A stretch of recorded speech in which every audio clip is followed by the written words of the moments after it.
কারা আসল তৃণমূল তাই নিয়ে মমতা তৃণমূল আর নব তৃণমূলের মধ্যে টানাপোড়েন চলছেই। এবার তৃণমূলের দুপক্ষকেই চিঠি নির্বাচন কমিশনের। মমতা তৃণমূল নব তৃণমূলকে চিঠি দিল নির্বাচন কমিশন। সোমবার বিকেল 5:30টার মধ্যে বক্তব্য জানাতে হবে তাদের।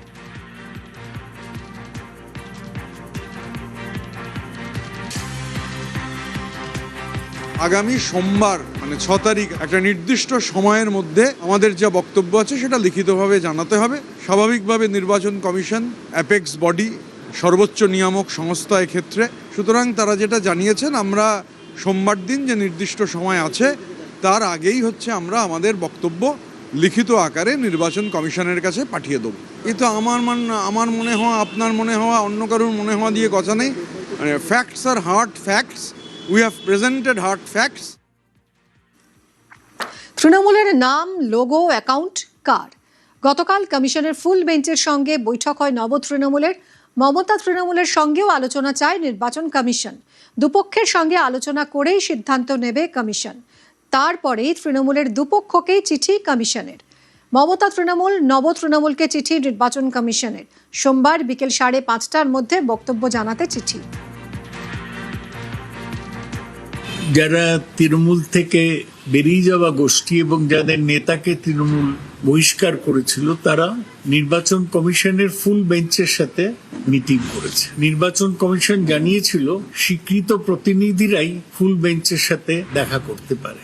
আমরা তো মমতা ব্যানার্জি যে তৃণমূলের চেয়ারম্যান, তারা তো কোনো মিটিং চাইনি। তাহলে এই ভেঙে যাওয়া বিক্ষুব্ধ এমএলএরা কি করে সাক্ষাতের সময় পেল?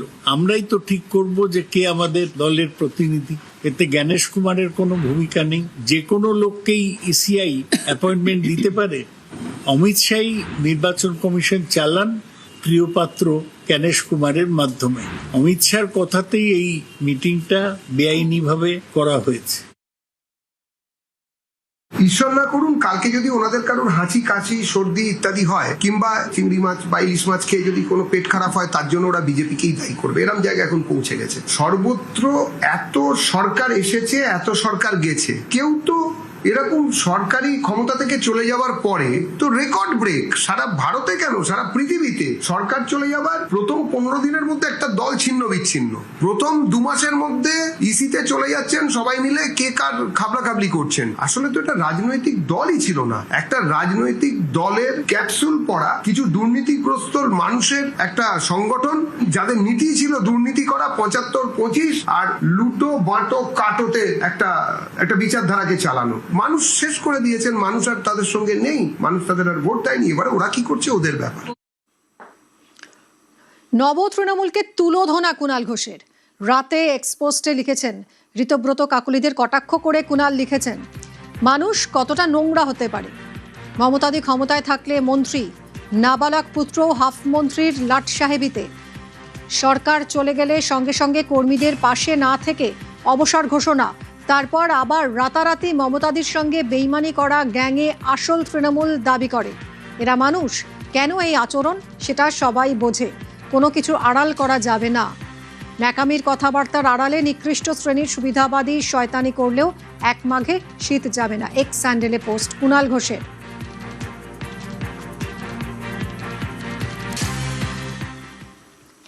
কোচবিহারে 9টা গুরুত্বপূর্ণ সেতু তৈরির অনুমোদন। প্রধানমন্ত্রী গ্রামীণ সড়ক যোজনার আওতায় হবে এই 9টি সেতু। এই 9 সেতুর জন্য বরাদ্দ 76,93,00,000 টাকা। রাজ্যকে চিঠি দিয়ে জানালেন কেন্দ্রীয় মন্ত্রী শিবরাজ সিং চৌহান। মন্ত্রী নিশীথ প্রামাণিককে চিঠি কেন্দ্রীয় মন্ত্রীর।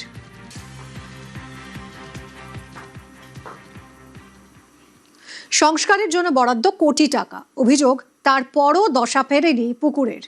এখনো কচুরিপানায় ঢেকে কৌশল্যা। এবার পুকুর বাঁচাতে মুখ্যমন্ত্রীর দরবারে যাচ্ছে খড়গপুর।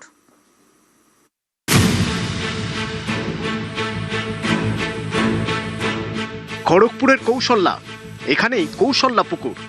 নামেই পুকুর, জলের দেখা মেলে না। কৌশল্যা ঢেকেছে কচুরিপানায়।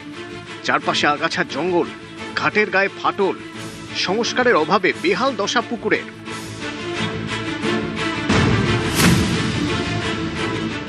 অনুষ্ঠান হয়েছে, বিয়ে বাড়ি, পৈতে বাড়ি, মুখে ভাত বাড়ি, বিভিন্ন জায়গা থেকে কৌশল্যা এলাকা থেকে সবাই এসে এখানে ঘর টর ডুবিয়ে নিয়ে যেত। ঠাকুর পুজোর ঘট উঠতো। আমরা চাইছি আমাদের আগের পুকুর যেমন ছিল সেরকম আবার ফিরিয়ে দেওয়া হোক, সুন্দরভাবে যেমন আমরা ইউজ করতাম, বসতাম। আমাদের একটা এখানটার একটা আলাদা সৌন্দর্য ছিল। কৌশল্যার হাল বদলের চেষ্টা যে অতীতে হয়নি তেমনটা নয়।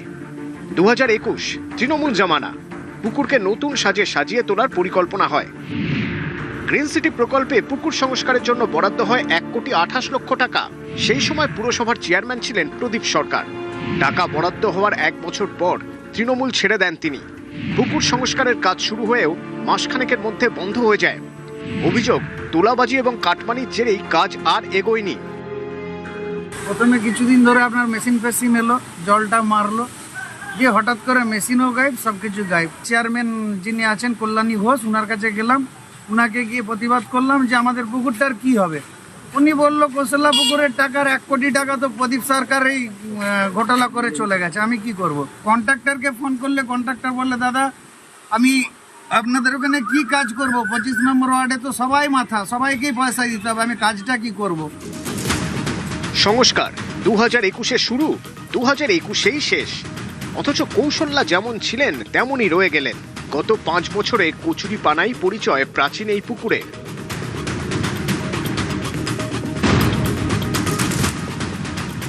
কারোর বাড়িতে কেউ মারা যায়, ঘাট কাজ হয়, সবার মাঙ্গলিক কাজ এখানেই হয়। ইভেন অন্নপ্রাশন থেকে শুরু করে সেই ঘাটটার অবস্থা আগে আপনি দেখুন, পুকুরটার দিকে তাকান, তাকিয়ে ছবি উঠিয়ে দেখুন কি কন্ডিশন করে গেছে। পুকুরের এমন বেহাল অবস্থার দায় কার? কোটি টাকা বরাদ্দ হওয়া সত্ত্বেও কেন কাজ এগোলো না? এই প্রশ্নে কাজিয়া প্রাক্তন বনাম বর্তমান পুরো চেয়ারম্যানের মধ্যে। যে চেয়ারম্যান ছিলেন ওনার আমলে টাকা এসেছিল, সেই টাকায় কিছুটা কাজ করে পরিষ্কার করে বন্ধ করে দিয়েছে। আবার লোকে ওই এলাকার লোকরা বাধা দিয়েছিল, কারণ এক সাইডের রাস্তাটা যদি ভেঙে যায় সেইভাবে কাটা হয়েছিল। সেই গিয়ে আমরা পাড়ার প্রতিবেশীদেরকে নিয়ে আমরা সেইভাবে কাজ করার জন্য বলেছি। আর কৌশল্যা পুকুরের সৌন্দর্যের জন্য গ্রিন সিটি প্রকল্পে আমি টাকা এনেছিলাম। সেই টাকায় অলরেডি কাজ শুরু হয়েছিল।